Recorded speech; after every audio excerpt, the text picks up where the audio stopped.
Pasukan Tumbal. Episode 03. Judul Misteri Boneka Emas. 6 tahun berlalu begitu cepat. Kini Kayla menginjak kelas 3 SMP. Menjalani kehidupan barunya sebagai anak indigo memang tak semudah ia bayangkan. Acap kali dia harus menghindari tempat-tempat yang biasa menjadi sarang makhluk astral seperti kuburan, rumah sakit, hutan, dan bangunan-bangunan kosong.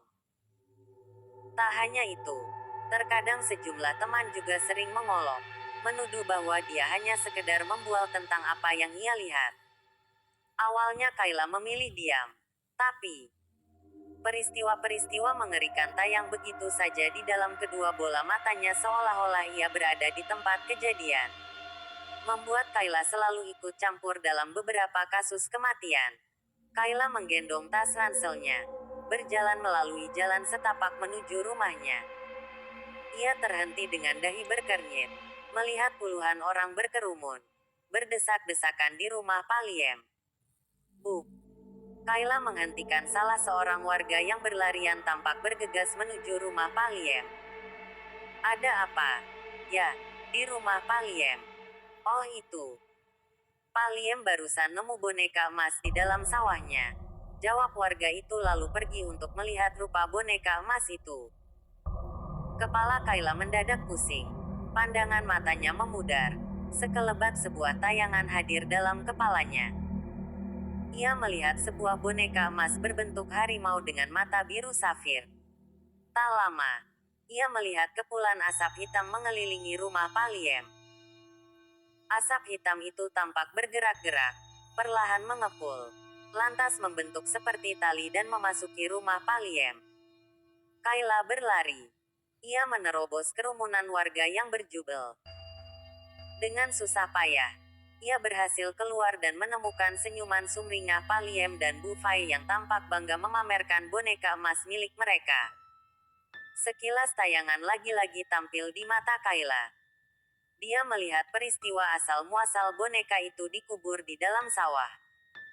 Dalam tayangan itu, Kayla melihat seorang lelaki tua yang tak ia kenal tampak mengendap-endap di malam hari sambil memeluk boneka emas itu menuju sawah. Sesekali pria tua itu menoleh ke kanan dan ke kiri seolah ingin memastikan keadaan benar-benar sepi. Ia menggali sawah Pak Sugeng dalam-dalam, lalu mengubur boneka emas itu di dalamnya. Wah, beruntung sekali. Ya, Paliem. Ia beruntung banget. Padahal mau bikin sumur. Nggak taunya nemu emas berkilo-kilo. Duh, senangnya. Kok bisa? Ya, ada boneka emas di dalam sawah kayak gitu. Mungkin peninggalan kerajaan Majapahit kali. Berbagai macam opini dapat Kayla dengar dengan jelas dari para warga yang menonton. Mereka tidak tahu apa-apa dan asal mengira saja. Boneka itu bukan peninggalan kerajaan. Ada seseorang yang sengaja menguburkannya di dalam sana. Kayla tak tahu siapa itu. Tapi, orang yang ia lihat dalam mata batinnya sepertinya pernah ia jumpai. Orang tua itu terasa tidak asing. Kayla mengerjap. Seketika tayangan itu hilang dari kedua bola matanya. Napasnya terengah. Ia mulai mendapatkan firasat buruk bahwa sesuatu akan terjadi. Lihat bapak-bapak, ibu-ibu. Bagus, kan? Paliem mengelus boneka itu. Mungkin hanya Kayla yang menyadari jika mata boneka itu berubah merah menyala. Rautan wajahnya seolah hidup, membuat bulu kuduk Kayla merinding bukan main.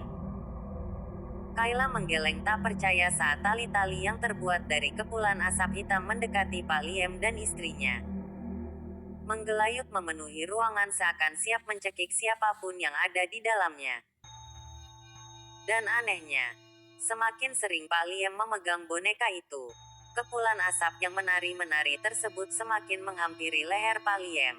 Melingkar, namun belum benar-benar mencekik Paliem. Jangan! Teriak Kayla yang berhasil membuatnya menjadi pusat perhatian semua orang. Jangan sentuh boneka itu. Jangan. Kamu lagi. Kamu lagi. Bu Fai berdecak. Jangan. Jangan sentuh boneka itu. Boneka itu berbahaya. Halah. Tahu apa kamu? Kamu pasti mau ngomong kalau boneka ini ada setannya. Iya, kan? Tebak Paliem.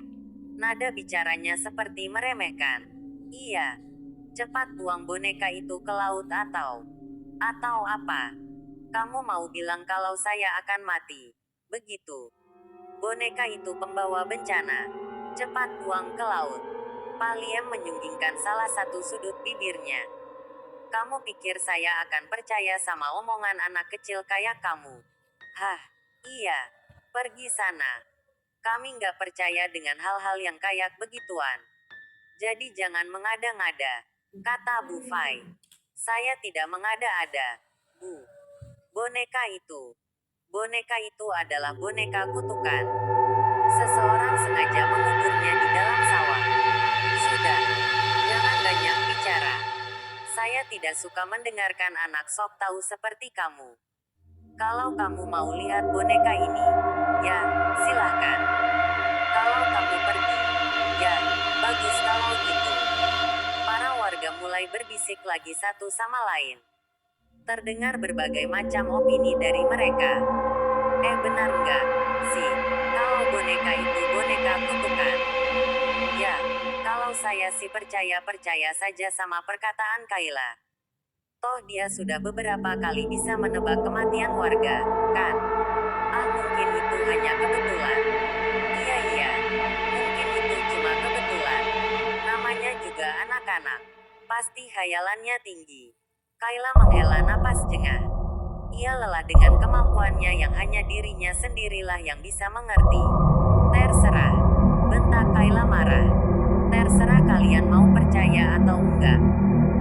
Kayla menepikan warga yang masih berkerumun. Menerobos menuju pintu keluar. Lalu berlari di sepanjang jalan menuju rumahnya. Lagi. Sekelebat tayangan membuat kepalanya terasa pusing hingga ia harus terhenti karena pandangannya mulai memudar. Hidungnya berkedut. Ia mencium bau bangkai. Bau ini tidak salah lagi. Bau bangkai yang ia cium menandakan akan ada seseorang yang meninggal nanti malam atau keesokan harinya. Kenapa? Kenapa aku harus memiliki kemampuan ini? Tanya Kayla frustrasi. Berbeda dengan anak indigo pada umumnya, Kayla memiliki banyak kemampuan selain dapat melihat makhluk-makhluk astral. Dia juga bisa melihat kejadian lampau dari benda-benda atau bangunan yang berbau mistis hanya dengan sekali lihat. Namun, sayangnya, kemampuan itu membuatnya seringkali merasa pusing. Terserah. Aku nggak peduli dengan siapapun yang mati besok. Lagi pula, aku nggak bisa merubah takdir, pikir Kayla. Kematian adalah takdir Tuhan. Ia tak tahu apa yang akan terjadi pada Paliem dan keluarga. Yang ia tahu hanyalah aura hitam dari boneka emas itu terasa sangat berbahaya dan bisa mencelakai siapapun yang memilikinya. Perihal bau bangkai yang ia cium, ia juga tidak bisa memastikan siapa yang akan mati nanti malam atau keesokan harinya. Bersambung.